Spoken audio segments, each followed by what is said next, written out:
Hi, and welcome back to the Downhome Podcast. I'm Elizabeth Whidden, and joining me is Downhome's own Special Publications editor, Tobias Romaniuk. He's here to talk about his article, Keeping the Flame Alive, which was published in the November issue of the magazine. It's about the people engaging in traditional skills in the 21st century.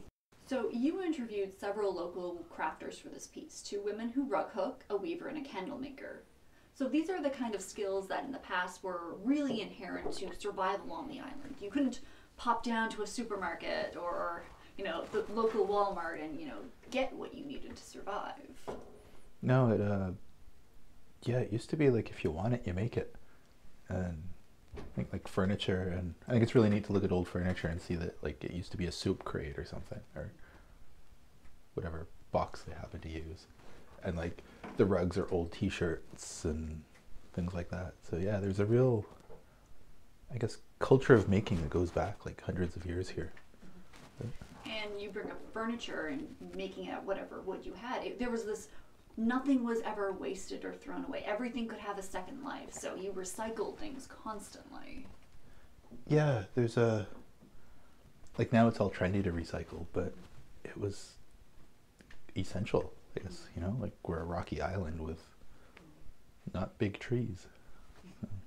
Yeah, and I know today a lot of people who rug hook actually, they'll go to like Value Village like my mom does, and she'll be like feeling things like, oh, this isn't wool and I can't use this for my new rug hooking project. But in the past, your rug hooks they weren't decorative to hang on the wall. They were something you needed to make so you could, insulate your home. Yeah, and the rug hookers I talked to for this story, one of them was saying that there was always something in the corner, like a rug hooking frame.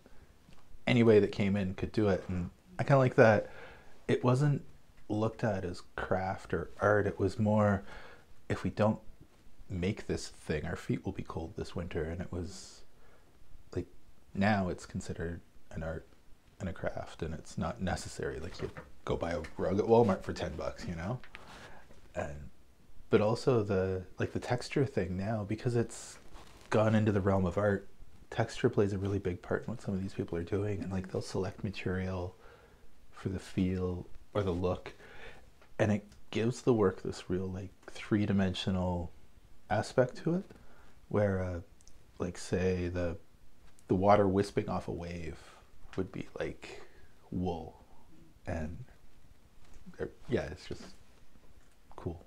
Yeah, because you kind of can compare the artists you spoke with, and there's always this extra dimension, like the Emily Campbell who makes, candles. They're all natural candles, but they also have like a scent to it. 100 years ago, my grandmother wouldn't have thought like it has to smell a certain way. It just had to perform a function. Yeah, and these, well, for Emily's work, the smell is the function, and it's like she spent a lot of time. I think she said something like 100 different variations of this until she got it to smell just the way she wanted, which was like, that's a real dedication to craft, like mixing something 100 times until you get it right is just, I guess that dedication, you can see it in craft throughout the province, and that's sort of what elevates it to the next level. Like there's just some really good work being done here. Right.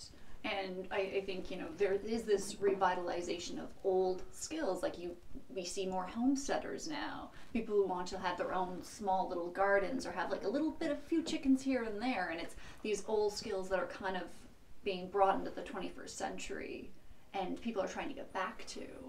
Yeah. And there's just, in general, there's a real craft revival that some theories are that because we're so digital, there's this like need for tactile things, and so that's the reason for this craft revival. But also it's nice to be connected with handmade things, like say the mug you drink your coffee out of, knowing that was made by somebody who you had an engaging conversation with, versus I bought it at the dollar store. Like that kind of stuff matters. And handmade craft costs a little more, but it will also last your lifetime. And so it's partly like, keeping on tradition, partly the environmental aspect partly the idea of like quality goods, and that material items should be well made and well crafted, not just pumped out of a factory. Yeah, I know when my mother was a little girl and she was learning how to knit, her grandmother gave her that skill set, who sat her down and, taught her you had to learn this skill. But, these days, if you look at it, time and the cost of wool, it's cheaper just to go and buy it from a store, but you don't get the same kind of memories and kind of passing down a living skill if you just buy it at a store versus making it yourself. Yeah, and like it has a low cost, but there's no value to it at all. Like it's disposable crap. What? Yeah, it's junk, really. Yeah. So, in your opinion, these kind of crafts are, they're not in danger of dying necessarily, are they? No, no, I wouldn't say they are. Like, because they've gone from being practical necessities to not worthwhile, but like wanted items. And like you look at the Craft Council, they've got a bunch of members and the craft fairs and that are every week. Like they're full, but they're not only full of vendors, they're full of people buying stuff. And same with the farmers market. Like there's a need and a want in the general population for this stuff, which shows people are willing to pay for quality things made by people you can meet. Yeah, and when you talk to a lot of them, this art is their side gig. It's, I work a 9-to-5 job, but when I'm not doing my boring office job, I'm doing art. Yeah, and that's, like, it's both good and bad to me, in that people have enough passion that they're willing to put in their own time to this and, make something that's worthwhile and sell it. But on the other hand, we're still so used to this like factory produced idea and what the value of a good is, that we're not really willing to pay for goods for what they're really worth, because we have no sense of what an item is worth when it's made like thousands of miles away by people being paid pennies. And so like you look at a mug that's like say $45 and you're like, well, I can get that at the dollar store for $1.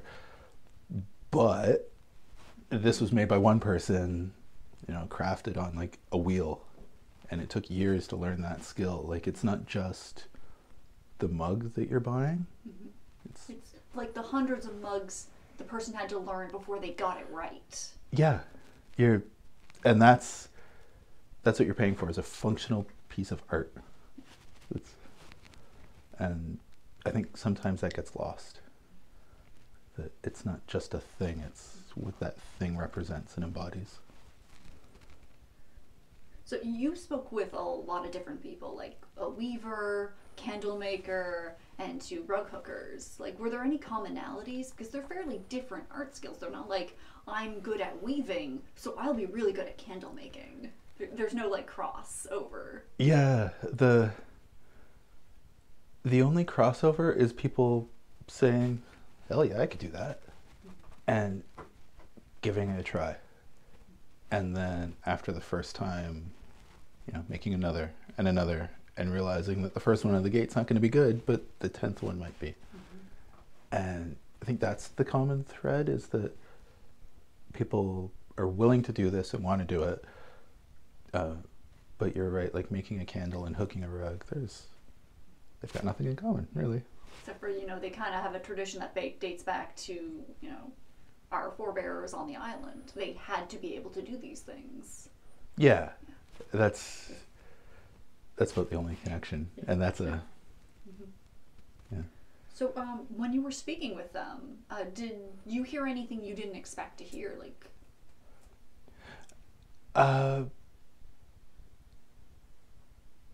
well, yes and no, in that I don't know how to make any of these things that they make. So everything they told me was new. Like with Emily, we went through the whole candle making process during the interview, and she actually made a batch of candles while we were doing the interview. And so I learned a whole bunch about how they're made and what goes into it. I guess the unexpected part was with the rug hooking, the different use of textures and different fabrics, and the push towards exploring fiber as an art medium, and how there's I guess I had this preconception going in that it was rug hooking and here's how you make a rug and this is what you do and that's it. But the people that are doing it are actively pushing the boundaries of what's been done and what's possible, and taking it to a whole nother level. Yeah, I looked at the photos and they look like mosaics. They're actually really charming to look at. Yeah, they stand on their own merits. They're art. Yeah. Thank you so much for stopping by today. Thank you. Downhome Magazine's November issue is out on stands now, so you can pick it up and read Tobias Romaniuk's article, Keeping the Flame Alive. You can also head on over to the Downhome website, downhomelife.com. Thanks for listening.